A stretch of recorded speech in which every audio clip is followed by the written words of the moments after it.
தென்னாடுடைய சிவனே போற்றி, எந்நாட்டவர்க்கும் இறைவா போற்றி. அண்ணாமலையம் அண்ணா போற்றி, கண்ணாரமுதக் கடலே போற்றி. ஏகம்பத்துரை எந்தாய் போற்றி, பாகம் பெண்ணுருவானாய் போற்றி. காவாய் கனகத்திரளே போற்றி, கைலை மலையானே போற்றி போற்றி. சிற்றம்பலம் சிற்றம்பலம். எல்லாம் வல்ல எங்கள் ஏகம்பப் பெருமானுடைய திருப்படிகளை நான் மனமடிமைகளால் முன் வணங்கிக் கொள்கின்றேன். அன்பிற்கும் மதிப்பிற்கும் உரிய சிவஞான அருள்நிதி அறக்கட்டளை நிறுவனர் ஞானமையா அவர்களே, அரங்கத்திலே சிவபூசகராக வந்திருக்கின்ற நம்முடைய விமலநாதன் ஐயா அவர்களே, மற்றும் சிவனையச் செல்வர்களே, தாய்மார்களே, உங்கள் அனைவருக்குடைய மனங்கனிந்த வணக்கத்தை நான் தெரிவித்துக் கொள்கின்றேன். 10ஆம் திருமுறையாக இருக்கின்ற திருமந்திரத்தை, 4ஆம் தந்திரத்தை நாம் சிந்திப்பதற்கு திருவருளும் குருவருளும் நமக்கு கூட்டியிருக்கிறது. 18 மந்திரங்கள் நாம் இதுவரை பார்த்திருக்கிறோம். 4ஆம் தந்திரத்தில் அசபை என்ற தலைப்பில் அந்த 18வது பாடல் தானே தனக்கு தகு நட்டம் தானாகும் என்ற பாடல். அதுதான் அதை பார்க்கணும். 17 பார்த்திருக்கிறோம். 18வது நாம் இன்றைக்கு சிந்திக்கிறோம். குறிப்பு உங்களுக்கு கொடுத்துருப்பாங்க, மூல நூல் கொடுத்துருப்பாங்க. தானே தனக்கு தகுநட்டம் தானாகும், தானே அகார உகாரமதாய் நிற்கும், தானே ரீங்காரம் அத்தத்துவ கூத்துக்கு தானே உலகில் தனிநடம் தானே என்று வருது. சங்க இலக்கியங்களில் கடவுள் வாழ்த்து இல்லை என்பதனால பாரதம் பாடிய பெருந்தேவனார் என்ற ஒரு பெரும் புலவர் சங்க இலக்கிய செய்களுக்கு முன்னாலே கடவுள் வாழ்த்து பாடியிருக்கிறார். அந்த கடவுள் வாழ்த்தெல்லாம் மிக அருமையான பாடல்கள். நம்முடைய சைவ சித்தாந்த கருத்தையும் சைவ சமயத்தையும் வெளிப்படுத்துகின்ற பாடல்கள். அதில் ரொம்ப சிறப்பாக இருப்பது புறநானூற்று பாட்டு. நாம் அடிக்கடி சொல்லுகிறோம். கண்ணி கார்னரும் கொன்றை காமர் வண்ண மார்பில் தாரும் கொன்றை என்ற அந்த பாடல் ரொம்ப அருமையான பாடல். அதாவது பெருமானுடைய அடையாளமாக கொன்றை மாலை இருக்கிறது. கொன்றை மாலை கண்ணியாகவும் கழுத்திலே மாலையாகும். தார் என்றால் ஆண்கள் அணிகின்ற கழுத்து மாலைக்கு தார் என்று பெயர், பெண்கள் கழுத்திலே அணிகின்ற மாலைக்கு மாலை என்று பெயர்.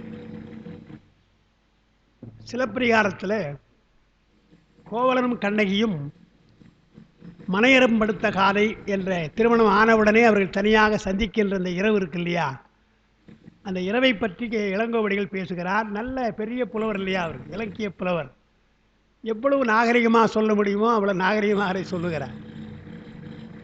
அவர்கள் இருவரும் இணைந்திருந்தார்கள்னு சொல்ல வரணும்.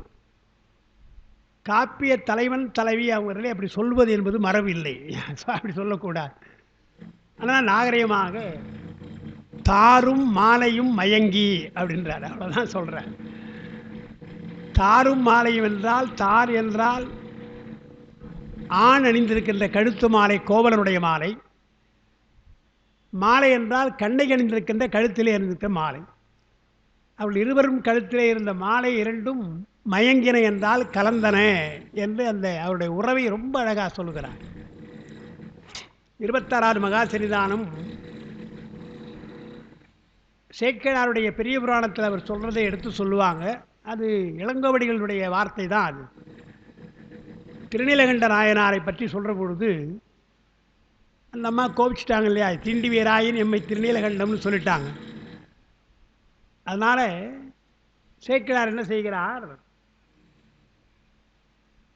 அவர் தீண்டி வீராயின் என்று தீண்டக்கூடாது என்று அந்த அம்மா சபரம் செய்தாலும் மற்ற காரியங்களுக்கெல்லாம் அவர்கள் ரொம்ப உடன்பட்டு இருந்தார்கள், மன விருப்பத்தோடு.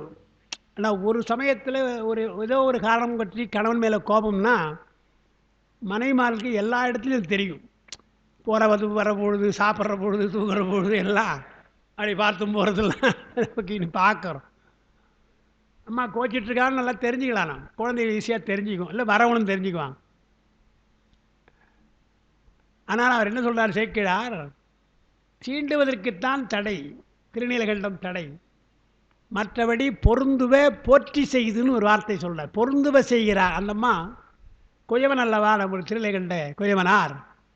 அப்போ அந்த மண்பானை செய்வதற்கு என்னெல்லாம் தேவை? மண்ணை மிதிக்கணும், போட்டு மண்ணை மிதிக்கணும், முதல்ல மண்ணை குடைய வைக்கணும், தண்ணீர் ஊற்றணும், அந்த தண்ணீரை கொண்டு வரணும். அவங்க இன்னும் இல்லறக்கடமை எல்லாம் இருக்கு இல்லையா, எல்லாவற்றையும் மிக விருப்பத்தோடு செய்தார்கள் என்று பொருந்துவ போற்றி செய்துட்டு, அதற்கு பின்னால் அவர்கள் இருவரும் இணையாமல் இருந்தால்ன்றதுக்கு உடன் உறைவு இசையாரானார், உடன் உறைவு இசையாரானார்னு சொல்கிறார்.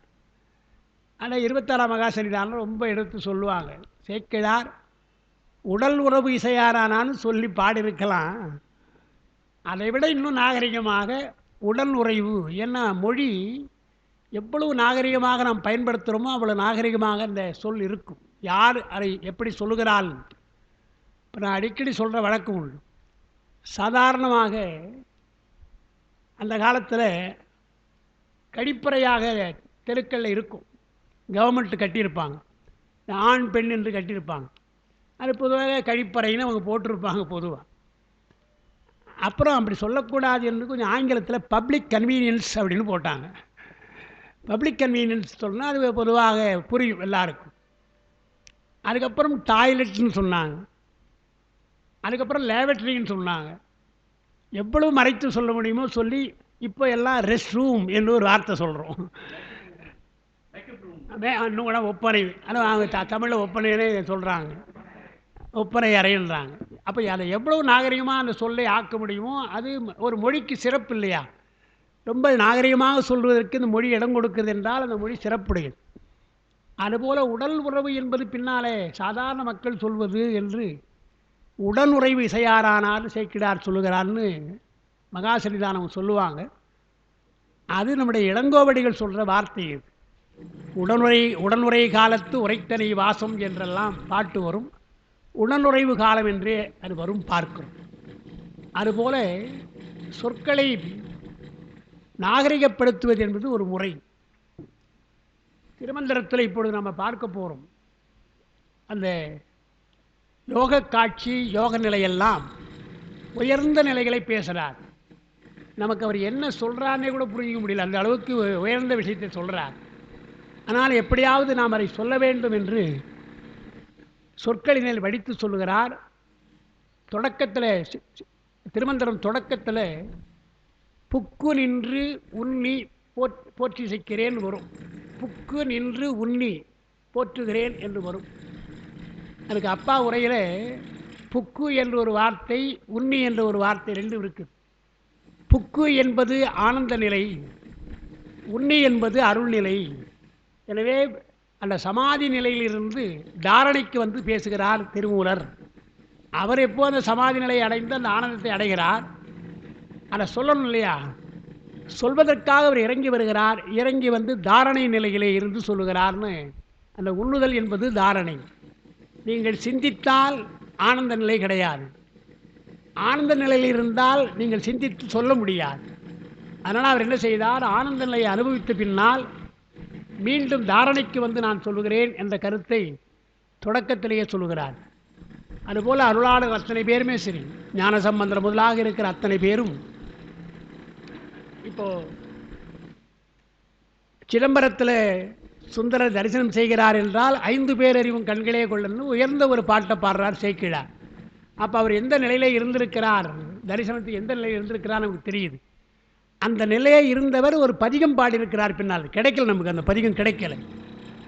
அதுக்கு அர்த்தம் சொல்கிறார். தென்னிலா அமர்ந்த வேணியாய் உந்தன் திருநடம் கும்பிடப் பெற்று மண்ணிலே வந்த பிறவியே எனக்கு வாலிதாம் இன்பமாம் என்று ஒரு பதிகம் பாடுகிறான்னு வருது.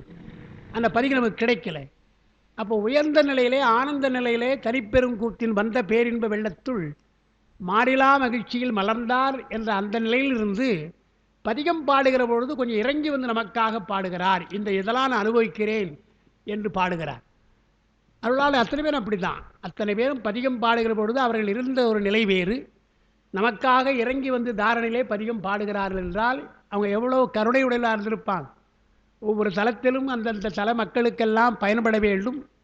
இதன் மூலமாகத்தான் அவர்கள் அந்த ஆனந்தத்தை பெற முடியும் என்பதனாலே மந்திர சொற்களாக ஏதோ ஒரு பாட்டு 2 பாட்டு இல்லை, ஆயிரக்கணக்கான பாட்டும் மந்திரம்தான். அதில் ஒன்றும் சந்தேகம் கிடையாது. அதனால்தான் உமாவதி சிவனார் 7 திருமுறையாக வகுத்தார், 11 திருமுறையாக வகுத்தார் என்றால் எல்லாம் மந்திரம்தானே. கண்ட பெரு மந்திரமே பெருமந்திரம்ன்றார், கண்ட பெருமந்திரம்ன்றார். கண்ட பெரு மந்திரமே மூவர் பாடல் என்று, மூவர் பாடலும் மந்திரம்தான்றார். இதுக்கு நூலுக்கே பெயர் திருமந்திரம் பார்க்கணும். இதுக்கு பெயரே திருமந்திரத்துக்கு நூலே பெயராக இருக்குது. அதனால் அந்த 4ஆம் தந்திரத்தில் நாம் 18வது பாடல் தானே தனக்கு என்ற பாடல், கடவுள் வாழ்த்த பாரதம் பாடிய பெருந்தேவனார் புறநானூற்று பாட்டை நாம் சொன்னோம். அது நீளமான பாட்டு, அது ஓயோ ஒரு நாளைக்கு விரிவாக சொல்லுவோம். அந்த பாட்டில் இருக்கிற ஒரு சங்க இலக்கிய பாட்டு தான், அவர் பெரிய புலவர். அவர் பாட்டில் இருக்கிற ஒரு குறையைத்தான் எண்ணி பார்த்து அப்பர் பெருமான் சரி செய்கிறார் என்று பார்க்கிறோம். மதி நுதல் வண்ணமாகின்று ஒரு வரி வருது. அதில் அந்த புறநானூற்று பாட்டில் மதி நுதல் வண்ணமாகின்றுன்னு வருது. அது என்ன அர்த்தம் என்றால், அந்த பிறை இருக்கு இல்லையா, இளம் பிறை, வளராத இளம் பிறை, அது பெருமானுடைய நெற்றிக்கு அழகாக இருக்கிறது, அழகு செய்கிறதுன்னு வருது. மதி நுதல் வண்ணமாகின்றதால் நெற்றிக்கு அழகு தருகிறது என்று பாடுறார். பெருமானுக்கு அழகு தருவது என்பது, அவன் படைத்த பொருளெல்லாம் அவனுக்கே அழகு தருமா? அவனே அழகுடையவன். அவனை சார்வதாலே மற்ற பொருள்கள் அழகு. நல்ல பாம்பு கூட, படமெடுத்து ஆளுகின்ற பாம்பு கூட அழகாக இருக்குன்னா அவனை சார்ந்திருப்பதால். அதேபோல் இளமதி, கங்கை இவையெல்லாம் அழகு பெறுவது அவனை சார்ந்திருப்பதால். அதனால் மதி நுதல் வண்ணமாகின்று என்ற அந்த தொடரை அப்படியே மாற்றி, திங்களுக்கு அருங்கலம் திகழும் நீள்முடின்றார்.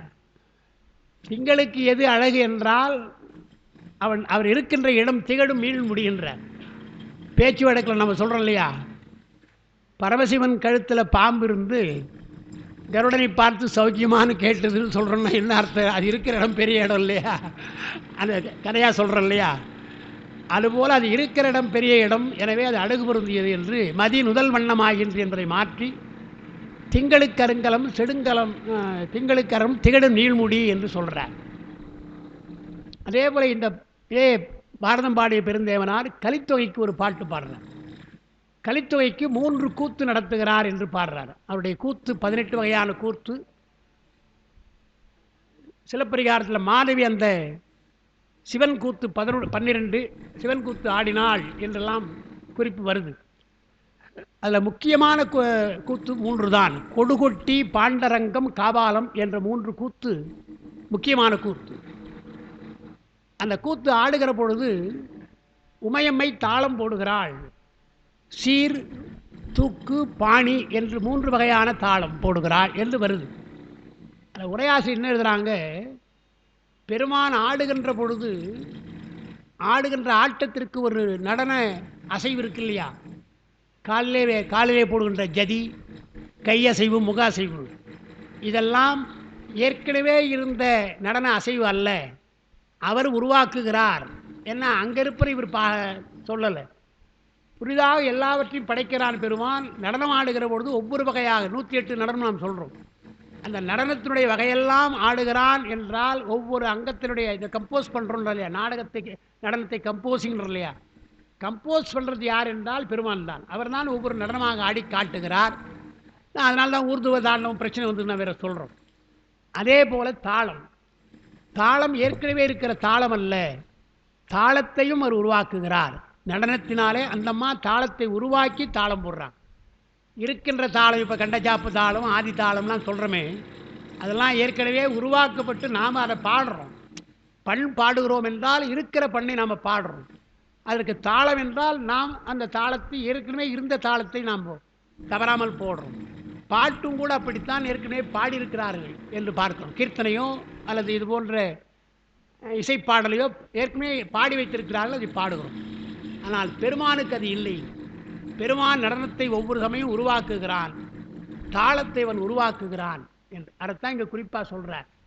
தானே தனக்கு தகு நட்டம் தானும், அவன்தான் நடனத்தை உருவாக்கி கொள்ளுகிறான். ஏற்கனவே இருக்கிற நடனத்தை அவன் ஆடவில்லை என்று, எல்லாவற்றையும் அவன் பிரதிபலிக்கலை.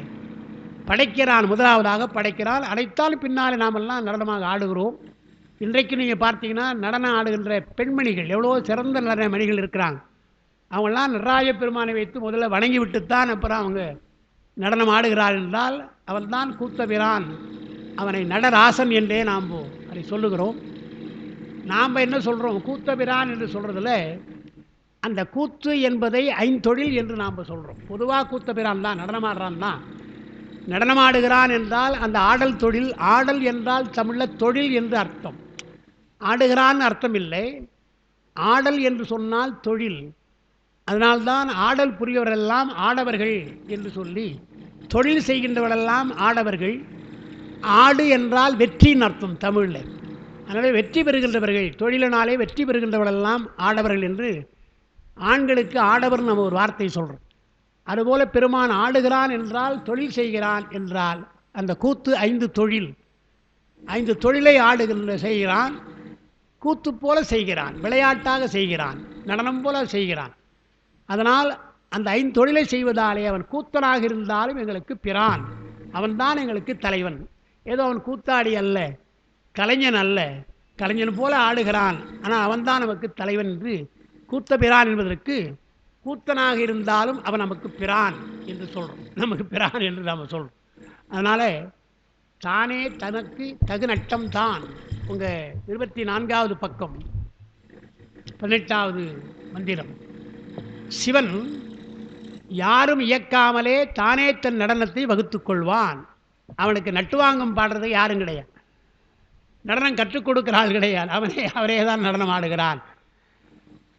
சிவன் யாரும் இயக்காமலே தானே தன் நடனத்தை வகுத்து கொள்வான் என்று வருது. நடனமும் அப்படித்தான், பாடலும் அப்படித்தான். ஒரு இசை ஏதோ ராகம், ஒரு ராகத்தை சிறந்த கலைஞன் அதை எடுத்து பாடுகிற பொழுது அதில் கற்பனா ராகம் என்று ஒரு கற்பனா சக்தி என்று ஒன்று வரும். இப்படித்தான் பாட வேண்டும், இப்படித்தான் போக வேண்டும் இருக்கும். அந்த இடத்துல ஒடுக்கி அடுக்கி பாடுவான், அணுக்கி பாடுறாங்க இல்லையா, அதெல்லாம் கற்பனா சக்தி என்று ஒரு ராகத்தில் ஒரு கவிஞன் தன்னுடைய கற்பனையை சேர்க்கலாம். ஆனால் சேர்க்கிற பொழுது ரொம்ப ஜாக்கிரதையாக சேர்க்கணும். சுதி மாறக்கூடாது, ராகம் மாறக்கூடாது, அப்படி செய்யணும். அது இன்றைக்கி பாட்டிலையும் பார்க்கிறோம், நல்ல புலவர்கள் பாடுவாங்க, கவிஞர்கள். அதே போல் நடனத்திலையும் பார்த்தீங்கன்னா நடனத்தை செய்கிற பொழுது இன்றைக்கு எல்லாம் எவ்வளோ திரைப்படத்தில் நிறைய நடனம் இருக்கிறது. அண்மையில் நம்ம பார்த்தது 80 ஆண்டுகள் அவங்க ரொம்ப நல்லா ஆடினாங்க. காஞ்சிபுரம் தான் நினைக்கிறவங்க ரொம்ப நல்லா ஆடினாங்க. நான் ஒரு சிவனாக ஆண்ட பையன் ரொம்ப அழகாக ஆடினான். அது என்னென்னா அந்த கற்பனை நமக்கு மிக முக்கியமாக வேணும். சொல்லிக் கொடுக்கலாம், சொல்லிக் கொடுத்தாலும் கூட கற்பனை வேண்டும்னு சொல்லுவாங்க. சுப்புடுன்னு ஒருத்தர் இருந்தார், ஆனந்த விகடனை சார்ந்தவர். அவர் எப்பவுமே விமர்சகர். அவர் வந்து முன்னே உட்காந்துட்டாருன்னா பாடுறவனுக்கும் கொஞ்சம் கஷ்டமாக இருக்கும், ஏன்னா தப்பு கண்டுபிடிச்சிடுவார். எவ்வளோ ஜாக்கிரதையாக பாடினாலும் மறுநாள் ஆனந்த விகடனில் நல்லா தான் பாடினார், கல்யாணி தான் பாடினார், அது பஞ்ச கல்யாணியாக இருந்ததுன்னு திடீர்னு கிண்டல் பண்ணுவார். கல்யாணி தான் பாடினார், ஆனால் அது பஞ்ச கல்யாணம் எங்கேயோ ஓடி போச்சுன்னு அர்த்தம். பஞ்ச கல்யாணம் குதிரைன்னு அர்த்தம், குதிரை போல போச்சு, அந்த மாதிரிலாம் கிண்டல் பண்ணுவார். இந்தி நடிகை ஹேமமாலின்னு ஒரு அம்மா ரொம்ப பீக்கில் இருந்தாங்க. அப்போ அவங்க வந்து இங்கே சென்னையில் அடிக்கடி நடனம் ஆடுவாங்க. அவங்க அந்த நடனம் அவங்களுக்கு பிடிக்கும். இவர் போய் உட்கார்ந்து நடனத்தை பார்த்துருக்கிறார். சினிமா நடிகை ஆடுறாங்க, நல்லா தான் ஆடுறாங்க, இருந்தாலும் சிறந்த ஆட்டமாக இல்லை. அவரை பொறுத்தவரை அது சிறந்ததாக இல்லை. திரைப்பட நடிகை என்பதால் உட்காந்து கொண்டு டிக்கெட் வாங்கிட்டு உட்காந்து பார்க்குறானுங்க தவிர கலைஞர் என்ற முறையில் அது இல்லை. அதனால் மறுநாள் அவர் என்ன பண்ணார், ஆனந்த விகடனில் எழுதுகிற பொழுது, ஹேமமாலினி நடிகை தான், அந்த அம்மா ரொம்ப அழகாக இருக்கிறாங்க, நாட்டிய நடிகை அல்லவா, எனவே அழகான நாட்டிய நடிகை. அந்த அழகான முன் பாதி பொருந்தும், பின்பாதி பொருந்தாதுன்னார். அழகான நாட்டிய நடிகைன்னா அழகான அது ஒன்றா பொருந்தும், அழகாக இருக்கிறாங்க, நாட்டியம்னு அவங்களுக்கு பொருந்தாதுன்னு சொன்னார். போதாதுக்கு என்ன பண்ணார், அடுத்து சொல்கிற பொழுது, நாட்டியத்தில் நீங்கள் பார்த்தீங்கன்னா நடக்கிற மாதிரி வரும், சில இடங்கள் நடக்கிற மாதிரி வரும். நடக்கிற மாதிரி வந்தாலும் அது ஒரு நாட்டிய பாவனை இருக்கணும். அந்த அப்படி கை அசைச்சு நடப்பது போல பாவனை இருக்கணும். அதை அவர் சொல்கிறார். அந்த மாதிரி நடந்திருக்காங்க. நாட்டியத்தில் நடப்பது கூட பாவனையாக இருக்கணும். அந்த அம்மா நாட்டியத்தில் நடந்தாங்க, ஆனால் நடந்ததெல்லாம் நாட்டியம் இல்லை அப்படின்னார். அந்த நட நாட்டியத்தில் நடக்க வேண்டியதெல்லாம் வரும், சில சமயம் வரும். ஆனால் அந்தம்மா நடந்ததெல்லாம் நாட்டியம் இல்லைன்னு இப்படிலாம் ரொம்ப கிண்டல் பண்ணார். அந்த மாதிரி விமர்சகர்கள் நிறைய பேர் செய்வாங்க. அதனால் சொல்கிறார், பெருமானுக்கு யார் விமர்சகர்கள்? அதுக்கு கூட தான் அதான் அந்த குழைநக்கும் பிஞ்சகந்தன் கூத்து என்று ஒரு பாட்டு நமக்கு தனியாக வருது பார்க்குறோம். ஆனால் அவர் ஊர்த்தவ தாண்டவம் ஆடினார் என்பதற்கு அவருடைய ரகசியம் என்ன என்றெல்லாம் நாம் பார்க்குறோம். நடனமாடுகிற பொழுது அடிக்கடி நாம் சொல்கிறோம், உமையம்மை காண்பாளை தவிர கூட நடனமாடுவது கிடையாது. கூட நடனமாடியது காளிதான் என்று பார்க்கிறோம். அதனால் தகு நட்டம் என்றால் யாரும் இல்லாமலே வகுத்து கொள்வார்கள் என்று. தானே தன் நடனத்தை வகுத்து கொள்வான். பின்பு அந்த கூத்துக்களையே மந்திரங்களாக கொண்டு ஆடுவான். அந்த கூத்துக்களுக்கு மந்திர சொல்லாக மந்திர வடிவமாக அவன் ஆடுகிறான். அது அங்கே தானே அகார உகாரமதாய் என்று வருது இல்லையா, அதுவே மந்திரம். அவன் ஆடுகின்ற நடனமெல்லாம் மந்திரம், செயலெல்லாம் மந்திரம்ன்ற அக்கூத்து வகைகளை சக்தியின் கூத்திலும் தான் நிறைந்து நிற்பான். தானே ரீங்காரம், அத்தத்துவ கூத்து. ரீங்காரம் என்று பின்னால் எழுதுகிறோம். ரீங்காரம் என்பது சக்தியினுடைய பீஜாட்சரம். சக்தியினுடைய பீஜாட்சரத்தை ரீங்காரம் என்று இங்கே சொல்கிறார். ஹ்ரீம் என்று வரும் வார்த்தை. அந்த ஹ்ரீம் என்ற வார்த்தை பீஜாட்சரம். அந்த பீஜாட்சரத்துக்கெல்லாம் ஒரு எப்படி சொல்லணுன்னு தான் அர்த்தம் இருக்கிறது. நம்ம ரீன்னு ஒரு வார்த்தை சொல்கிறோம் இல்லையா, அந்த ரீ என்பது தமிழ்லையும் ரீ சொல்லலாம், வடமொழியிலும் ரீன்னு சொல்லலாம். நீங்கள் மந்திரமாக சொல்கிற பொழுது என்ன செய்கிறாங்க, வடமொழி மந்திரத்துக்குத்தான் ஆற்றல் உண்டு, தமிழுக்கு இல்லை என்று சில பேர் சொல்கிறாங்க இல்லையா. அதற்காக திருமூலர் என்ன செய்கிறார், தமிழாகவும் அந்த மந்திரத்தை சொல்கிறார், வடமொழியாகவும் சொல்கிறார். ரெண்டும் ஒரே இடத்துல வரும், பார்ப்போம் பின்னால் பார்க்கும்போது. அந்த ரீம் என்று சொல்கிறத ஈ போட்டு ரீம் என்று போட்டிங்கன்னா அது தமிழ் பீஜாட்சரம். ஈ என்பது தமிழ் இருக்கு இல்லையா, எனவே ஈ போட்டு ரீம் போட்டிங்கன்னா அது இம் என்பது இருக்கணும். அந்த மகாரம் என்பது மந்திரத்தில் கடைசியில் கட்டாயம் முடியணும். ரீ என்ற இடையில் இருக்குது இல்லையா, அது சக்தி பீஜாட்சரம் என்று சொல்கிறோம். அதுக்கு ஹிரீம் என்று ஈ போடணும். ஆனால் அதுக்கு பதிலாக ஹிரீம் என்று ஆ போட்டு புள்ளி வைத்தோம்னா அகாரம். அது வடமொழி சொல்லுது. வடமொழிக்கே சிறப்பானது அகாரம். எனவே அந்த வடமொழி சிறப்பு எடுத்து சொன்னால் மந்திரத்துக்கு வேண்டியது, பீஜாட்சரத்துக்கு வேண்டியது என்பதாலே அகாரத்தை சேர்த்து தான் அவங்க சொல்லுவாங்க. ஹோம், ஹாம், ஹவும், ஹீம், ஹ்ரீம் என்று எல்லாத்தையும் பார்த்தீங்கன்னா அகாரம் நிச்சயமாக இருக்கும். அப்படி சொன்னால் வடமொழியாக சொல்கிறது. அதனால் அவர் பொதுவாக திருமந்திர ஆசிரியர் வடமொழி பீஜாட்சரத்தையும் சொல்லுகிறார், தமிழையும் பீஜாட்சரம் உண்டு என்பதாலே தமிழையும் அவர் செய்கிறார் என்று பார்க்குறோம். அதனால் இங்கே தானே ரீங்காரம் 24ஆம் பக்கத்தில் சில கூத்துக்களை தன்னுடையதாக ஆற்றியிருக்கிறான். அவனது நிலையை அறிபவர் யாருன்னு, அவனே ஆடுகிற ஆட்டத்துக்கு நாம் எப்படி ஆடப்போகிறான்னு நமக்கு தெரியாது, என்ன மாதிரி ஆடப்போகிறான்னு நமக்கு தெரியாது, பார்த்து கொண்டிருக்கலாமே தவிர ஒரு பெண் என்றால் இப்படித்தான் பாடுவான், அல்ல நடனம் என்றால் இப்படித்தான் ஆடுவான்னு நினைத்து கொண்டு போய் உட்கார்ற இல்லையா, அந்த மாதிரி அவனிடத்தில் முடியாது.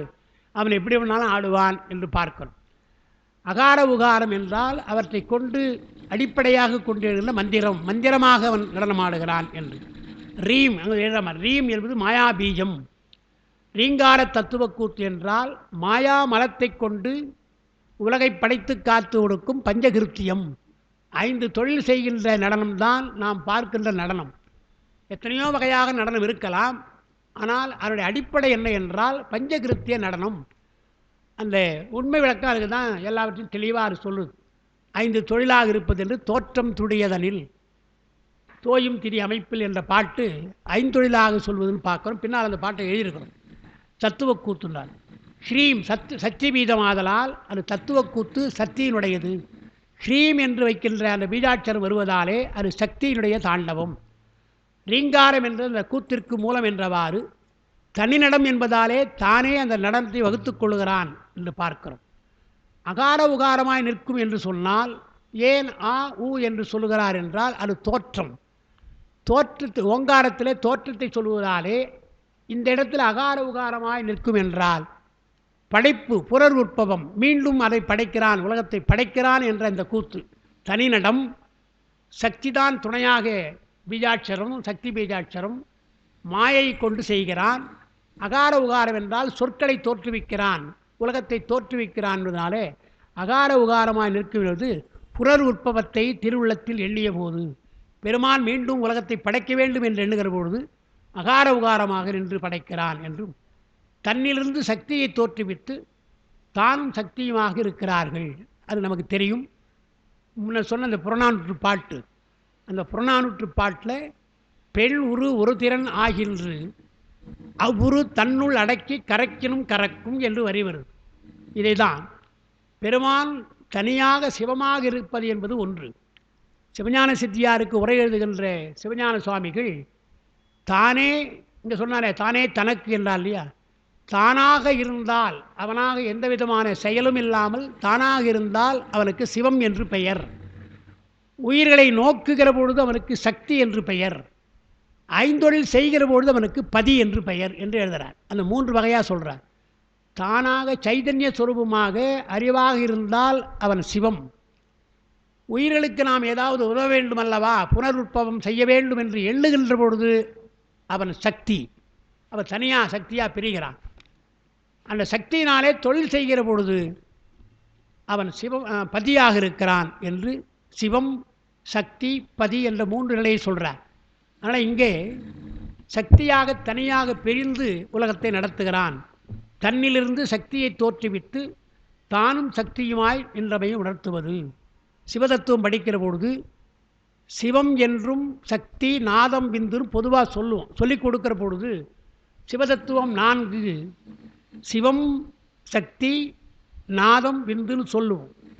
ஆனால் அதை எப்படி சொல்லணும் என்றால், சிவம் நாதம், அந்த நாதத்திலிருந்து சக்தி, சக்தியிலிருந்து விந்து என்று அப்படி சொல்லணும். சிவம் சக்தியை தோற்றுவிக்கும், அந்த சக்தி சிவனை தோற்றுவிப்பாள் என்று வரும். அதனால் அந்த 4 சிவம் தன்னிலிருந்து சக்தியை பிரித்து சொல்லுகிறான். அப்படி பிரிக்கிற பொழுதுதான் அவன் ஆதிசிவனாக இருக்கிறான். அப்போ அவனுடைய சக்தி ஆதிசக்தின்னு சொல்லணும். பராசக்தி வேறு, ஆதிசக்தி வேறு. அந்த ஆதிசக்தி தான் இச்சாசக்தி கிரியாசக்தி ஞானசக்தியாக பிரியும் என்று பராசக்தி, அப்புறம் ஆதிசக்தி, அப்புறம் இச்சாஞான கிரியாசக்தி என்று சொல்லி இது பஞ்சசக்திகள் என்று முதல் படியாக நாம் சொல்கிறோம். அது பின்னாலே 9 சக்தியாக விரிவடையும்னு சிவதத்துவத்தில் நாம் சொல்கிறோம். எனவே சிவம் தன்னிருந்து சிவத்தை சக்தியை பிரித்து தொழில் செய்கிறான் பார்க்கிறோம். தகுநட்டம் என்றால் எல்லாவற்றையும் ஒடுக்கிய பின்னால் செய்கின்ற ஒரு பேர் ஊழிக்கூத்துன்ற கொடுகொட்டின்னு சொல்கிறோம் இல்லையா. கொடுகொட்டி என்பது எல்லாவற்றையும் ஒடுக்கிய பின்னால் ஆடுகின்ற நடனம். எனவே அது கொடுகொட்டின்றாங்க. இங்கே அது ஊழிக்கூத்தாக சொல்கிறார். எல்லாவற்றையும் ஒடுக்கிய பின் செய்கின்ற பேர் ஊழிக்கூத்து. இதனால் சிவனது திருமேனி என்பதன் பெருமை கூறப்பட்டது. சக்தியின் பெருமையெல்லாம் முன்னே சொல்லப்பட்டது. இது பெருமானுடைய திருமேனி என்று சொல்லி இந்த பாட்டில் தானே நடனத்தை வகுத்து கொள்ளுகிறான். அவனுக்கு யாரும் கிடையாது, சொல்லிக் கொடுப்பார் யாரும் இல்லை, எல்லாவற்றையும் அவனே உணர்கின்றான் என்று நாம் சொல்கிறோம் இல்லையா. அதுபோல் நடன அசைவுகளையும் அவனே உணர்ந்துதான் அந்த அசைவுகளை சொல்லிக் கொடுக்கிறான். அகார உகாரம் என்றால் புனருற்பம் செய்வதற்காக, சொல்லுலகம் பொருளுலகத்தை படைப்பதற்காக அவன் நடனத்தை தொடங்குகிறான் என்பதும், தானே ரீங்காரம் தத்துவக்கூத்து, சக்தி தனியாக பிரிந்து சக்தி தான் தொழிற்படப் போகிறது என்பதாலே அதற்கு பீஜாட்சரமாக ரீங்காரத்தை சொல்லி அது சக்தி தத்துவம் என்று சொன்னார். இதுதான் அவருடைய திருமேனி, உடம்பிலே பெருமான் கொண்டிருக்கிற திருமேனி மூலமாக வருகின்ற தனி நடனம் என்று, தானே உலகில் தனி நடம் தானே என்று சொல்கிறார். பஞ்சாட்சர நடனம், அந்த நடனத்தையே உண்மை விளக்கத்தில் ஞான நடனம், ஊன நடனம், ஆனந்த நடனம் என்றெல்லாம் சொல்கிறோம் இல்லையா. அதுபோல பல்வகையான நடனத்தை நடத்தி காட்டி உலகத்தை இயக்குகிறான் என்று நாம் பார்க்கிறோம். அதோடு அந்த 18வது மந்திரம் முடிகிறது. அப்புறம் 19 அவன் நடனம் ஆடுவதாலே என்ன என்று சொல்கிறார். நடம்தான் ஆனந்த நடம் மட்டுமல்லன்றார். எப்படி ஊழிக்கூத்து என்பது அடிப்பதற்கு இருக்கிற கூத்தோ, அதுபோல் 5 வகை தொழில் செய்கின்ற கூத்து நடனக்கூத்து இருக்கிறதே, அது ஆனந்த கூத்துன்னு சொல்கிறோம். அதனால் என்ன செய்தார், நடம் 2 ஒன்றே நளினமதாய் நிற்கும், நடம் 2 ஒன்றே நமன் செய்யும் கூத்து, நடம் 2 ஒன்றே நகைசையா மந்திரம், நடம் சிவலிங்கம், நலம் செம்பு பொன்னே என்று நடனத்தினாலே செம்பாக இருக்கிற ஆன்மாக்கள் எல்லாம் பொன்னாக மாறுவதற்காக நடனமாடுகிறான் என்று, உயிர்களை உய்விப்பதற்காக அர்த்தம். உயிர்களை தன் திருவடி கீழ் அழைத்துக் கொள்வதற்காகத்தான் அவன் நடனமாடுகிறான், அதற்குத்தான் ஐந்தொழில் செய்கிறான். குறிப்பை பாருங்க. தனிநடம் என்று மேலே குறிக்கப்பட்ட சிவநடனம் இருவகைத்து. ஒன்று இன்பத்தையே தருவது, மற்றொன்று ஒடுக்கத்தை தருவது. உலகத்தை தோற்றுவித்து இன்பத்தை தருகிறான், எல்லாவற்றையும் ஒடுக்குகிறான்றான். ஒடுக்கத்தை தருவது மறைத்தலை செய்கின்ற எழுத்துக்களை முதலாக கொண்ட மந்திர வடிவம். மறைத்தலை செய்கின்ற எழுத்துக்கள் நா மா. எனவே நகாரத்தை முன்னே வைத்து நீங்கள் அஞ்செழுத்தை சொன்னால் அது மறைத்தலை செய்வது. உண்மை விளக்கத்தில் நா முதலாக ஓதினால் அருள் நாடாது, ஆனால் சி முதலாக ஓது, உத்திக்கு சிம் முதலாக ஓதுன்றார். அதுபோல் இங்கே நா முதலாக அந்த மந்திரத்தை பஞ்சாட்சரம், ஏன்னா முன் பாட்டில் பஞ்சாட்சரம் நடனம் சொன்னார். அந்த பஞ்சாட்சரத்தில் தூல பஞ்சாட்சரமாக மறைத்தலை நகாரத்தை முன்னே வைத்தால் அது மறைத்தலை செய்கின்ற மந்திரம். எழுத்துக்களை முதலாக கொண்ட மந்திரத்தையே வடிவமாக கொள்ளும். இன்பத்தை தரும் மந்திரம் விளக்கம் அல்லவா? அந்த விளக்கம் தரும் விளக்கம்னா அது சிகாரத்தை முன்னாக வைத்து வடிவமாக கொள்ளும் என்று சொல்கிறார். நகாரத்தை முன்னே வைப்பது, சிகாரத்தை முன்னே வைப்பது என்று 2 வகையாக பஞ்சாட்சரம் சொல்கிறோம். அதுபோல் பெருமானும் மறைத்தலை செய்கிறான், அருளை செய்கிறான். 3 மலர்ப்பாடத்தினாலே உற்ற திரோதம் ஒரே நடனம்தான். வலக்காலை ஊன்றி இருப்பதாலே நம்மை மறைக்கின்றான், இடக்காலை தூக்கி ஆடுவதாலே அருளுகிறான் என்று 2 பார்க்கிறோம். அல்ல, பின்னதனால் விளைகின்ற நலம், அதாவது அருளால் சிகாரத்தை முன்னே வைத்து நீங்கள் செய்கின்ற மந்திரத்தினாலே, உச்சரிக்கின்ற மந்திரத்தினாலே என்ன நன்மை என்றால் செம்பு பொன்னாகும் என்கிறார். அது அற்புதம். செம்பு பொன்னானால் எவ்வளோ அற்புதமோ அது போன்ற அற்புதம் நமக்கு வரலாம்ன்றார். விநாயகர் அவரில் ஔவையார் சொல்கிற பொழுது அற்புதம் நின்ற கற்பக களிரே என்று பாடுறார். ஒரு அதிசயம் எனக்கு நிகழ்கின்றது, ஆனந்த கூத்தை நான் அனுபவிக்கிற பொழுது ஒரு அற்புதம் எனக்கு வருகிறது என்று அற்புதம் நின்ற கற்பக களிரே என்று பாடுறது நமக்கு தெரியும். அதுபோல் கூத்தை பற்றி பின்னால் படிக்க போகிறோம். அதில் அற்புத கூத்து, ஆனந்த கூத்து, சிவானந்த கூத்து என்றெல்லாம் கூத்தினுடைய வகையை சொல்கிறார். அது இன்னும் விரிவாக சொல்கிறார். அதனால் பின்னதனால் விளைகின்ற நலம் செம்பு பொன்னாவது போல அற்புதம்னா. நளினம் என்ற வார்த்தை இருக்கிறது. நளினம் என்றால் இன்பம் என்று தான் இங்கே அர்த்தம். பொதுவாக நளினம் என்றால் தாமரைன்னு ஒரு அர்த்தம் இருக்கிறது. நான் அப்புறம் ரொம்ப நெளிவு சுழிவு சொல்கிறேன் இல்லையா, அது நளினமாக செய்கிறான்னு சொல்கிறாங்க. இந்த நளினம் என்றால் இங்கே இன்பம்னு அர்த்தம். அடுத்து நமனது செயல் அங்கே சொல்கிறார். நடம் 2 ஒன்றே நமன் செய்யும் கூத்து என்றால் பிறப்பு இறப்புக்கு உரிய கூத்தாக. நமன் செய்யும் கூத்து என்றால் நமன் வருவான், ஆனந்தத்தை தராமல் அவனுடைய கூத்து பிறப்பு இறப்பை தருவதாலே அது நமன் செய்யும் கூத்துள்ளார். நமனது செயலாகிய கொள்ளுதலை நமன் என்றார். இன்பம் வீடும் துன்பம் பந்தமும் ஆதல் வெளிப்படை. பெருமான் நமக்கு இன்பத்தை எப்போ தருகிறானோ அது விடுதலைன்னு அர்த்தம், எப்பொழுது துன்பத்தை தருகிறானோ அது நமக்கு பந்தம் என்று அர்த்தம் என்று பார்க்கிறோம். பெரியபுராணத்தில் நடராஜ பெருமானை பற்றி சொல்லுகின்ற தில்லைவாழந்தர் அந்த பதியம் நமக்கு முக்கியமானது. அந்த அந்த பாடல் 2ம் ஆதியும் நடுவுமாகி கற்பனை கடந்த சோதி மிக முக்கியமானது. அதே போல் மெய்ப்பொருள் நாயனாருக்கு தான் சொல்லுகிறார். அவர் குத்துப்பட்டு மறையப் போகிறார். மறைகிற பொழுது தத்தன் வந்து நான் அவனை சரியாக இந்த முத்தநாதனை நான் பாதுகாப்போடு விட்டுட்டு வந்துட்டேன்னு சொல்கிறான். ஐயன் எனக்கு செய்தது யார் செய்வார் என்று அவனை கையெடுத்து கும்பிட்டு விட்டு பெருமானை எண்ணுகிறார் என்ற பொழுது கூத்த பெருமானை எண்ணுகிறார் என்று சொல்கிறார் சேக்கிழார். அந்த கூத்த பெருமானை எண்ணுகிற பொழுது அதே வடிவோடு பெருமான் வந்து அவருக்கு அருளுகிறான் என்றும் அங்கே சொல்கிறார். அதனுடைய வாழ்க்கை முடிகிற பொழுது கண்மூடி பெருமானை தியானிப்பது நடராஜருடைய வடிவம். அந்த திருவுருவத்தை தியானித்தவுடனே அவரும் அதே உருவத்தோடு வந்து அருளுகிறார் என்று சேக்கிழார் சொல்கிறார். நமக்கு ஒரு கருத்து உண்டு. ஒரு உயிர் பிரிகின்ற பொழுது கடைசி நினைவு என்னவோ அந்த நினைவு தான் அடுத்த பிறப்பில் வரும்ன்றான். கடைசி நினைவு வந்தால் அந்த நினைவோடு தான் அடுத்த பிறப்பு நமக்கு வரும் என்கிறார். அதனால்தான் இறக்கின்ற பொழுது வேறு எந்த நினைவு இல்லாமல் பெருமானை எண்ண வேண்டும்ன்றாங்க. சாகும்போது சங்கரா சங்கரான்னு சொன்னால் முடியுமான்றாங்க இல்லையா? அது என்ன அர்த்தம்னா, நாள்தோறும் சங்கரா சங்கரான்னு சொன்னால் தான் அந்த நேரத்தில் சங்கரான்னு சொல்ல முடியும். திடீர்னு அந்த நேரத்தில் சங்கரான்னு சொல்ல முடியுமா? இல்லையா, சொல்ல முடியாது. வேறு ஏதாவது சொல் தான் நமக்கு சொல்லி சொல்லி பழக்கமாயிடும்.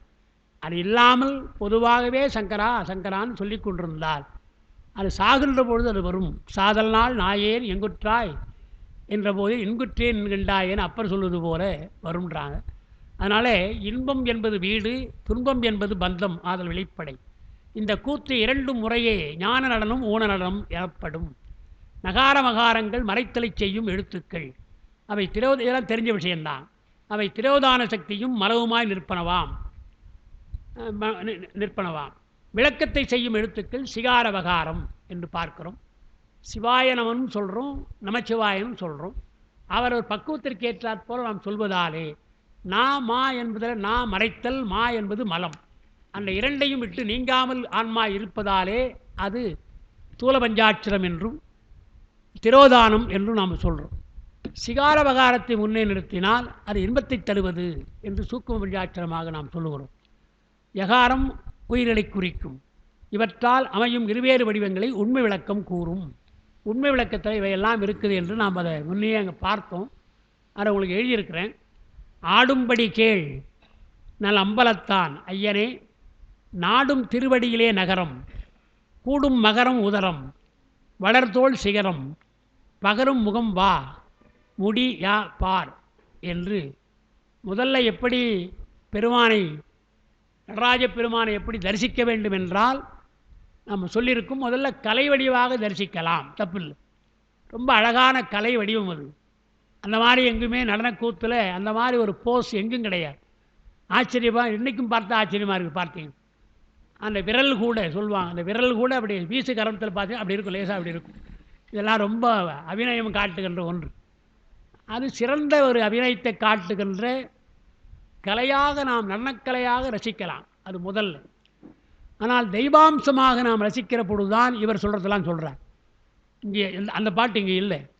தோற்றம் துடியதன் என்ற பாட்டில் பார்த்தீங்கன்னா அவன் துடி வைத்து கொண்டிருக்கிறான், அவயகரம் இருக்கிறது, அனல் ஏந்துகிறான் என்றால் இதற்கெல்லாம் ஒரு அர்த்தம் சொல்கிறோம் இல்லையா? பெருமானுடைய அத்தனை வேடங்களுக்கும் அர்த்தம் உண்டு. ஞானசம்பந்த பெருமான் மருந்து வேண்டில் இவை மந்திரங்கள் இவை என்று திருந்து தேவன் கூடி தேவன் தொழுகின்ற தேவன் வேடங்களேன்னு பாடுறார், அடிகள் வேடங்களேன்னு பாடுறார். எல்லா வேடங்களுக்கும் ஒரு அர்த்தம் உண்டு. எனவே தோற்றம் துடி என்றால் படைப்பு, காத்தல், அடித்தல் என்ற ஐந்தொழிலை நினைத்து நீங்கள் பார்த்தீங்கன்னா அது ஊன நடனம். ஒரே நடராஜர் தான். பார்க்கிற பொழுது உடுக்கை என்பது படைப்புக்கு, அபயகரம் காத்தல், அனல் அழிப்பதற்கு என்று அப்படி எண்ணி பார்த்தீங்கன்னா அது ஊன நடனம். ஆனால் அதே வடிவத்தை பார்க்கிற பொழுது தோற்றம் துடியதல்னு சொல்கிறத மாற்றி மாயை தன்னை உதறி என்றால் மாயை உதறுகிறான், அது உதறுவதோடு தேவை. அதாவது உடுக்கையை உரைக்கிறான் என்பது ஊன நடனம். ஆனால் உதறுகிறான், கையை உதறோம் இல்லையா, வேணாம் விட்டுருன்றோம் இல்லையா, அதுபோல் மாயை உதறுகிறான் என்று வலிவினையை சுடுகிறான், மலத்தை தேய்க்கிறான் என்று அப்படி பார்த்தீங்கன்னா அது ஞான நடனம். ஒரே விஷயந்தான். அப்படி பார்க்கிற பொழுது ஊன நடனமாக முதல்ல கலையாக அது உலகியலுக்கு, ஊன நடனமாக ஞான நடனமாக பார்த்த பின்னால் தான் இது மந்திர வடிவாக பார்ப்பது. மந்திர வடிவமாக பார்ப்பது எப்படி என்றால் ஆடும்படி கேள். பெருமான் ஆடுகிறானே அது என்ன முறை என்றால் நல் அம்பலத்தான். அம்பலத்தில் ஆடுறானே அவன் எப்படி? நாடும் திருவடியிலே நகரம். திருவடி அப்படி பார்க்கணுமா, ஐந்தெழுத்து இல்லையா? அவன் ஆடுகின்ற பொழுது நாடும் திருவடியிலே நகரம் முதல்ல. கூடும் மகரம் உதரம். இது அதுக்கு மேலே உதரம் என்னால் வயிறு. வளர்தோள் சிகரம்ன்றான். தோளில் தான் பெருமான் எடுத்து வைத்துக் கொள்கிறான் நம்மை என்று பார்க்கிறோம். அதாவது எடுத்து சுமப்பானை இன்று என்று திருவருட்பயனில் பெருமான் எடுத்து சுமக்கிறான். எப்படி ஒரு யானை தன்னை கட்டுவதற்கு சங்கிலியை அதுவே கொண்டு வந்து பாகன்கிட்ட கொடுக்கும். பாகனுடைய உட்கார்ந்துருப்பான், யானை கட்டியே சொல்லுவான் அதை கொண்டாடணும், அது போய் கொண்டாடும். தன்னை கட்டுவதற்காக சங்கிலியை அதுவே கொண்டாந்து கொடுக்கும், அதுவே கட்டுப்படும். அதுபோல் பெருமான் நம்மிடத்திலே கட்டுப்படுவதற்கு அவனே வருகிறான், அவனே வந்து கட்டுப்பாடு செய்கிறான் என்று தன்னை கட்டுப்படுகிறான் என்று பார்க்கிறோம்.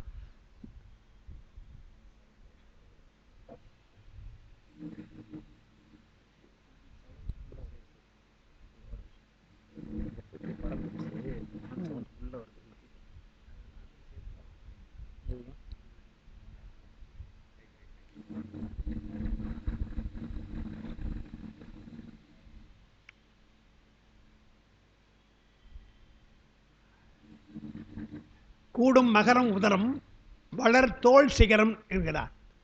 தோளிலே தான் அவன் எடுத்து வைத்துக் கொள்கிறான் என்று குழந்தையெல்லாம் தோளிலே எடுத்து வைத்துக் கொள்வது போல காப்பாற்றுகிறான் என்பதாலே வளர்த்தோள் சிகரம் என்று சொல்லிட்டு பகரும் முகம் வா என்றார்.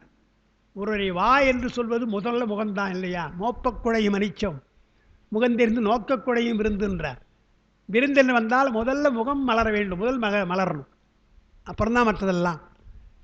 மோக்க அப்படியே சொல்கிறார். எடுத்த உடனே மோப்பக்குழையும் அனிச்சம் முகம் திரிந்து நோக்கினால், என்னடா வந்துட்டாரேன்னு ஒரு மாதிரி பார்த்தீங்கன்னா அது விருந்து பாழ்பட்டு போகின்றார் இல்லையா? அதுபோல் வா என்று அழைப்பது முகம் என்கிறார். பகரும் முகம் வா என்று சொல்லுகிறதா. மாணிக்க வாசகர் பல இடங்கள் எப்படி சொல்லுகிறார். ஈர்த்தி என்னை ஆட்கொண்டான் ஒரு இடத்துல சொல்கிறார். வா என்ற வான்கருணை என்று சொல்கிறார். வண்ணப்பணித்து என்னை வா என்ற வான்கருணை என்று சொல்கிறார்.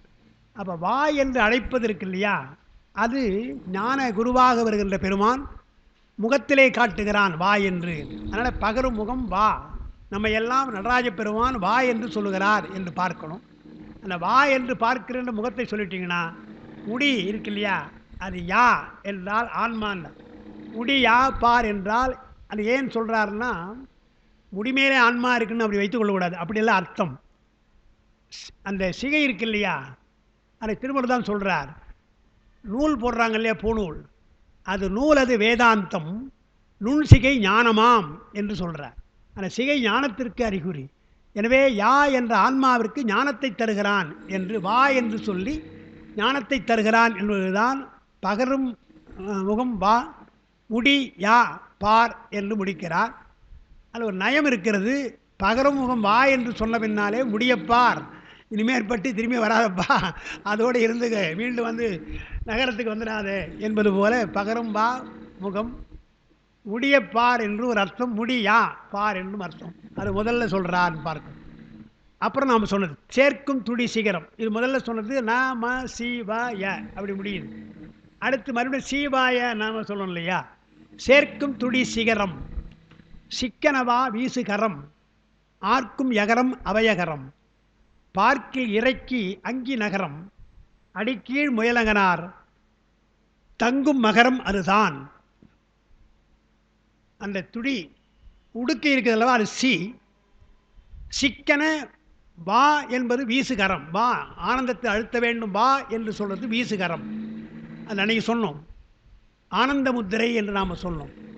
ஆன்மாவை தான் அழுத்துகின்றது அந்த இடது வீசுகரத்தால். அதனால் வீசுகரம் ஆனந்த முத்திரை என்று சொல்கிறாங்க. திருமலை தான் சொல்கிறார், ஆனந்த முத்திரைன்னு சொல்கிறார். எனவே சிக்கன வா வீசுகரம் என்றால் இங்கே வா என்று சொல்லுகின்றது அது வா வகரம்.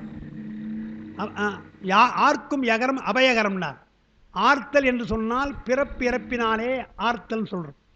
ஆர்த்தல் என்றால் கட்டுதல்னு ஒரு அர்த்தம் இருக்கிறது. பிறப்பினாலும் இறப்பினாலும் வினையால் கட்டுண்ட யகரம் என்றால் ஆன்மா. அதற்கு அபயகரம் தருகிறது என்றால் அந்த பிறப்பை நீக்குகிறது. ஆர்க்கும் யகரத்திற்கு அபயகரம் அந்த பிறப்பிறப்பை நீக்குகிறது என்று பார்க்கிறோம். மாணிக்க வாசகர் ஆர்த்த பிறவி துயர்கட நாம் ஆர்த்தாடும் தீர்த்தன் என்று வருது. அதை நயமாக பாடுறார் மாணிக்க வாசகர். ஆர்த்த பிறவின்றார். ஆர்த்த பிறவி துயர் கெட நாம் ஆர்த்தாடும் சொல்கிறார். உன்னை கட்டி வச்சிருக்கிறான் இல்லையா, எல்லாத்தையும் ஒரு கட்டி குதிக்காதன்னு கட்டி வச்சா நாம் என்ன பண்ணுறோம், அதை கட்டிகிட்டே ஆடுறோம், அதே ஆர்த்தாடும் என்று. அந்த கட்டோட குழந்தைய கட்டி வச்சுட்டோம், நீங்கள் கால் கை கட்டினா அதை வச்சே குதிக்கும் இல்லையா, அந்த மாதிரி 3 மலங்களாலே நம்ம ஆர்த்திருக்கிறான் பெருமான். ஆர்த்த பிறவினார். 3 மலங்களால் கயிற்றால் கட்டப்பட்டது போல 3 மலங்களால் கட்டப்பட்ட பிறவி. அந்த பிறவி 3 மலங்களை ஆர்த்தாடுகின்றோம், ஆர்த்தாடுகிறோம். ஆர்த்த பிறவி துயர்கட நாம் ஆர்த்தாடும் தீர்த்தன் என்று வருது. உலகையல்ல நாம் ஐயோ ஐயோ ஊன்லாம் கத்தணும் இல்லையா, அதெல்லாம் ஆர்த்தாடுதல் தான். ஆனால் இவர் என்ன சொல்கிறார், அதெல்லாம் விட்டு விட்டு பெருமானுடைய அருளை வந்தால் எது ஆர்த்தல் என்று சொன்னால், இப்போ மகுடம் சொல்கிறோம் இல்லையா, அதுதான் ஆர்த்தல். மகுடம் என்று சொன்னால் தென்னாளுடைய சிவனே போற்றின்னு சொன்னான், எந்நாட்டவர்க்கும் இறைவா என்று சொல்கிறோம் இல்லையா, அது ஆர்த்தல்னு சொல்கிறாங்க. சேக்கிழார் பல இடங்களில் அரகர என்ற வார்த்தையை சொல்லுகிறார். கூட இருக்கிற தொண்டர்கள் எல்லாம் அரகர என்று ஒலித்தார்கள் என்று சொல்கிறார். அதுதான் ஆர்த்தல். பெருமானுடைய அருள் பெற்று அன்பினாலே ஆர்த்தல் என்பது அது அருள்நிலை. உலகத்தில் இருந்து கொண்டு நாம் கத்துறோம் இல்லையா, இதெல்லாம் உலகில் இருக்கிற துன்பத்தினாலே கத்துவது. அது அப்படி அல்ல, பெருமானுடைய தருகின்ற இன்பத்தினாலே நாம் கத்துதல் பார்க்கணும், அந்த ஆர்த்தல்.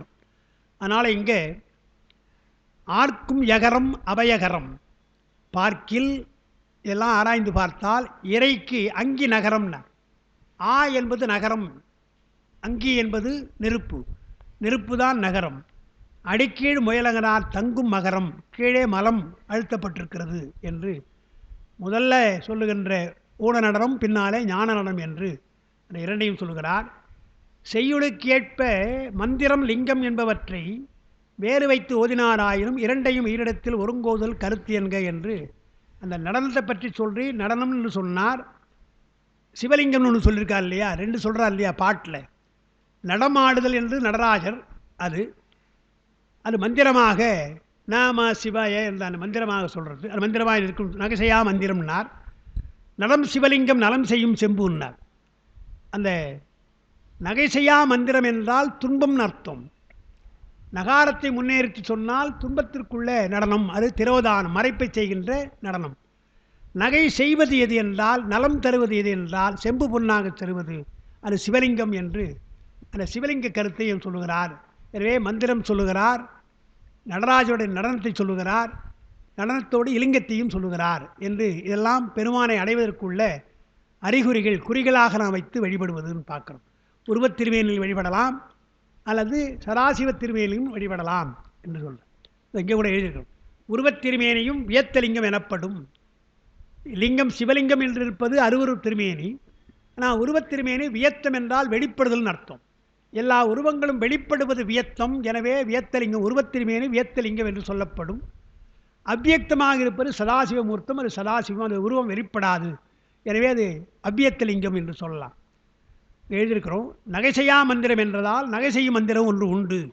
செம்பு பொன் முறையே உயிரையும் சிவத்தையும் குறித்தன. பாட்டில் கடைசியில் செம்பு பொன்னுன்னு சொல்கிறார் இல்லையா. செம்பு என்பது நாமெல்லாம் செம்பு, அதனால்தான் களிம்பேறு இருக்கிறோம் சொல்கிறோம். செம்பு என்பது இயல்பாக களிம்பேறுகின்ற ஒன்று, ஒரு உலோகம். அது சிவஞான போரத்தில் உயிருக்கு ஆணவம் இயற்கை என்பதற்கு அதுதான் உதாரணமாக சொல்கிறாங்க. நெல்லிற்கு உமியும் நிகழ் செம்பினில் களிம்பும் சொல்லில் புதிதன்று தொன்மையே என்று சொல்கிறார் இல்லையா. எழுதியிருக்கமான்னு தெரியல. இல்லை, நெல்லிற்கு உமி நிகழ் செம்பினில் களிம்பு, ரெண்டு உதாரணம் சொல்கிறார். சிவஞான போர் நடத்துகிறத நம்ம சொல்லுவோம். செம்பிலே களிம்பு என்பது எதற்கு உதாரணம் என்றால், உயிருக்கு ஆணவம் இயற்கை சகஜம் என்பதற்கு வருகின்ற உதாரணம் அது. செம்பில் களிம்பு என்பது அது இயல்பாக இருக்குது. அதுபோல் உண்மை உயிருக்கு ஆன்மாவிற்கு ஆணவம் இயல்பாக இருக்குது. எனவே சகஜமலமாக இருப்பதற்கு செம்பிற்களிம்புன்னு சொன்னார் ஒரு உதாரணம். அடுத்து நெல்லிற்கு உமின்னா இல்லையா, தப்பாக சொல்கிறேன். நெல்லிற்கு உமி என்பது தான் சகஜமலம். நிகழ் செம்பினில் களிம்பு என்பதற்கு இல்லையா, அது சக்தி மடங்குதல். களிம்பு இருக்கலாம், அந்த ஈயம் பூசிட்டா அந்த களிம்பு அது ஒன்றும் பண்ணாது. செம்பிலே நாம் சமைக்கலாம். அதுபோல் நெல்லிற்கு உமி என்பது இயல்பாகவே நெல் தோன்றுகிற பொழுதே உமி தோன்றுகிறது அல்லவா. அதுபோல் உயிர் இருக்கிற பொழுதே ஆணவம் இருப்பது சகஜமலத்திற்கு நெல்லிற்கு உமி. நிகழ் செம்பினில் களிம்பு என்பது களிம்பு தன்னுடைய சக்தி மடங்கும் ஈயம் பூசினால். அதுபோல் ஆணவம் முத்தி நிலையிலே வேறு பெருமான அருளால் சக்தி மடங்கும் என்பதற்கு செம்பினில் களிம்பு என்று ரெண்டு உதாரணம் சொல்கிறான் பார்க்கும். அதனால் இங்கே செம்பு என்பது ஆன்மா, பொன் என்பது பெருமான் என்று வைத்துக்கொள்ளும். செம்பு பொன்னாகும் என்றார், சீவன் சிவனாக மாறலாம் என்று சொல்கிறார்.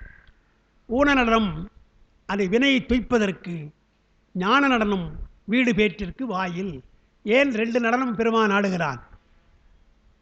யாழ்ப்பாணம் அந்த மாணவர்கள், எம்ஏ படிக்கிற மாணவர்கள், அவங்கள கூட இந்த கேள்வி கேட்குறாங்க. கேவல நிலையிலிருந்து நேரடியாக சுத்தநிலைக்கு கொண்டு போயிடலாம் இல்லையா, எதுக்காக பிறக்க வைக்கிறான் பெருமான் என்று அவங்க அறியாமல் கேட்குறாங்க. நாம் கூட நினைக்கிறோம், எதுக்கு இதெல்லாம் கஷ்டப்படுத்துகிறோம், நேராக டைரெக்டாக ப்ரமோஷன் கொடுத்துடலாம் இல்லையா. அதாவது இப்போ கூட கல்விக் கொள்கையில் ஒரு கொள்கை இருக்குது, அது மாணவர்களாக மகிழ்ச்சி தருகின்ற ஒரு கொள்கை அது. ஆனால் அதை யாரும் பின்பற்ற மாட்டாங்க. என்ன சொல்கிறாங்க, தொடக்க நிலையிலே நம்ம ஏதோ படிக்கிறோம், கல்லூரியில் படிக்கிற பொழுது பட்டம் படிக்கல, பிஏஎம்ஏ எல்லாம் படிக்கிறோம் இல்லையா. அண்டர் கிராஜுவேட் ஒரு 3 ஆண்டு, 2 ஆண்டு பிஜி போஸ்ட் கிராஜுவேஷன். இந்த 5 ஆண்டு மாணவர்கள் வகுப்புக்கு போகணும். நீங்கள் அது அட்டண்டன்ஸ்லாம் எடுக்காதீங்க, வகுப்புக்கு போகணும். நீங்கள் பாடம் நடத்துங்க, வரவன் வரட்டும் போகிறவன் ஓட்டும். 5 ஆண்டு முடித்த உடனே அவனுக்கு பட்டம் கொடுத்துருங்கன்றான். தப்பே இல்லை, பட்டம் கொடுத்துருங்க. வந்தானோ வரலையோ, புரிஞ்சதோ புரியலோ, 3 ஆண்டு முடித்துட்டாலே கம்ப்ளீஷன் ஆஃப் தேர்ட் இயர் இல்லையா. தேர்ட் இயரில் உங்களுக்கு பிஏ பிஎஸ்சி கொடுத்துருங்க. 2 வருஷம் முடிஞ்ச உடனே முதுகலைக்கு எம்ஏ கொடுத்துருங்க. ஏன் அப்படி சொல்கிறாங்கன்னா, இங்கே நீங்கள் கொடுத்து அனுப்பிச்சிடுங்க, இங்கே ஒன்றும் தடை செய்ய வேண்டாம். போகிற இடத்துல பிரச்சனை அவனுக்கு வரும். ஒழுங்காக படித்தாதான் அவன் சைன் ஆக முடியும். எம்ஏ தமிழ் படித்தாச்சுன்னு வச்சிங்களேன், கொண்டு போய் இப்போ நிறுத்தி ஒரு பாடம் எடுப்பான், இலக்கணம் சொன்னால் அவன் எப்படி எடுப்பான்? ஒழுங்காக படிச்சிருந்தாலும் முடியும். எனவே ஒழுங்காக படிப்பது என்பவனுக்கு தானே தோன்ற வேண்டும். இந்த 5 ஆண்டு காலம் நான் பயன்படுத்தினால்தான் இதனால் நமக்கு பயன். சும்மா வந்து போதே பயனில்லை என்று சொன்னார். இந்த பயனில்லாதெல்லாம் கழிச்சு கட்டலாம். எல்லாரையும் உட்கார வச்சு மாரடிக்க வேண்டியது அவசியம் கிடையாது. யார் யார் படிக்கிறாங்களோ அவெல்லாம் வந்து உட்கார்றான். ஏன்னா அட்டண்டன்ஸ் வேண்டாம்ன்றாங்க. நாங்கள்லாம் கூட அட்டானன்ஸ் லயோலா காலேஜ் அதை தான் நாங்கள் சொன்னோம். ஃபஸ்ட்டு எடுத்த உடனே பேன் இந்த அட்டண்டன்ஸ்னு சொன்னோம். மாணவர்களுக்கு அட்டண்டன்ஸுக்காக வந்து உட்கார்றான்னு சொன்னால் அது ஆசிரியருக்கு அவமானம்.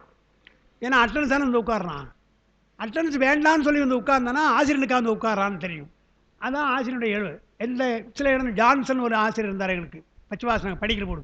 அவர் அட்டண்டன்ஸ் எடுக்க மாட்டார், ஆனால் மாணவர்கள் அங்கே வந்து உட்காந்துருவான். ஏன்னா நல்லா நடத்துவார், பாடத்தை கேட்பதாக வருவாங்க. அந்த மாதிரி இருக்கணும்னு ஒரு கல்விக் கொள்கை இருக்குது.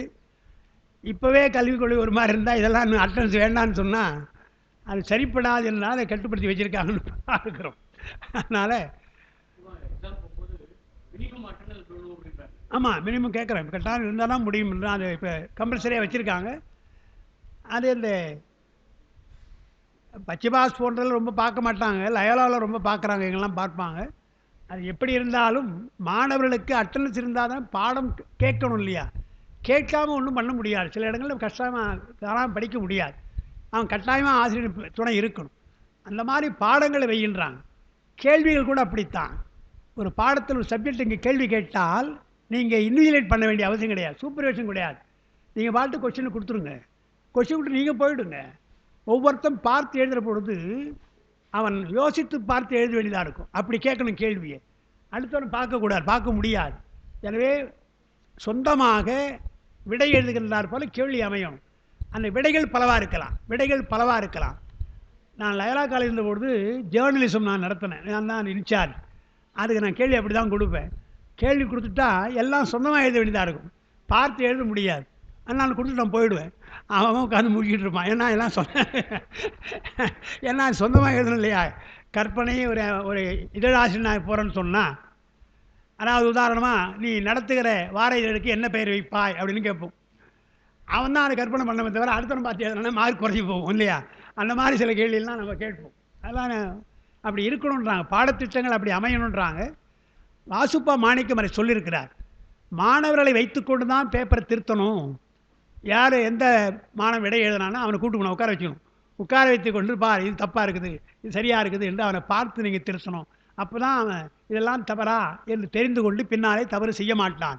நீங்கள் எங்கேயோ ஒருத்தர் கொஸ்டின் ஏதோ யாரோ பாடம் நடத்துகிறாங்க, யாரோ கொஸ்டின் பேப்பர் கொடுக்குறாங்க, யாரோ திருத்துறாங்கன்னு சொன்னால் அது சரியில்லை, அது கல்வி கொள்கை சரியில்லைன்னு சொல்லுவாங்க. அதுபோல் இங்கே ஏன் ஊன நடனம் ஞான நடனம்னா, பெருமான் கேவல நிலையிலிருந்து நேரடியாக சுத்தத்துக்கு கொண்டு வந்தால் அந்த இன்பம் தெரியாது.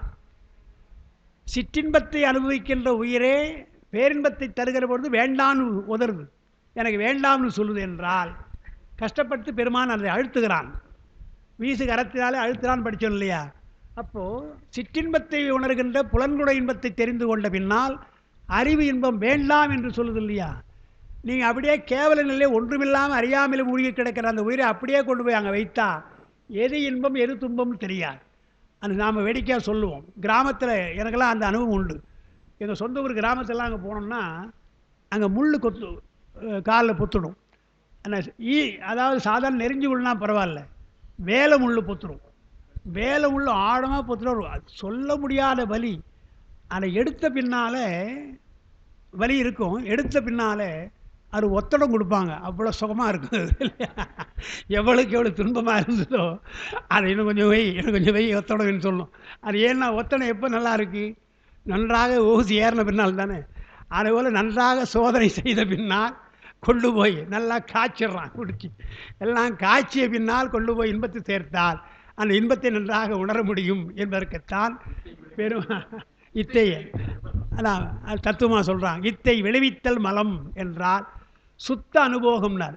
நாம் பெறுகின்ற அனுபவம்லாம் சுத்த அனுபவம் இல்லை, இதெல்லாம் அசுத்த நிலை, புலனால் அனுபவிக்கிறது. பெருமானிடத்தை அனுபவிப்பது சுத்த அனுபவம் அல்லவா? சுத்த அனுபவத்தை துய்த்தல் அணு என்றால் உயிர் அர்த்தம். இத்தை விளைவித்தல் மலம், இன்பம் கொடுத்தல் இறை என்று பார்க்கும். அதான் அதனால் 2 நடனம் ஆடுகிறான் என்றால் ஊன நடனம் நமக்கு மறைப்புக்காக ஆடுகிறான்.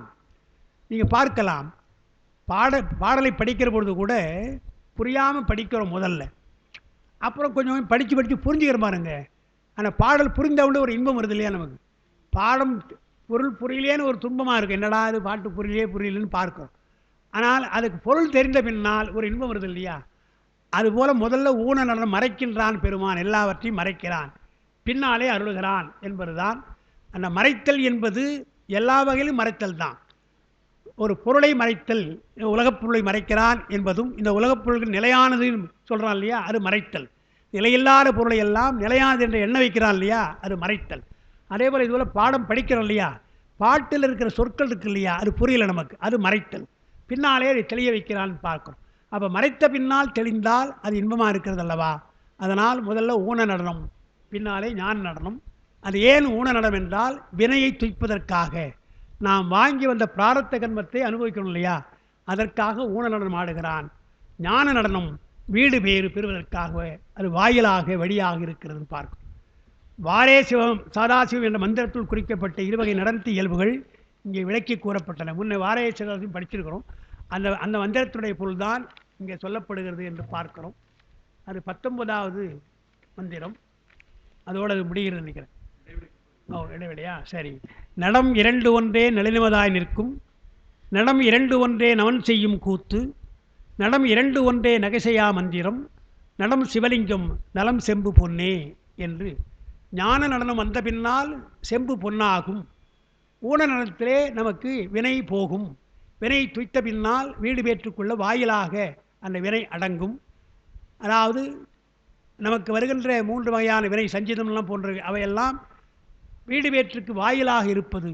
அதுபோல் ஞான நடனம் நமக்கு வீடு பேற்றுக்கு வாயிலாக இருக்கிறது. வினையை நாம் துய்க்கின்றோம் என்று அது வரையில் நம்ம 19வது மந்திரம் முடியுது. 20வது மந்திரத்தை நாம் முன்னால் பார்க்கலாம்.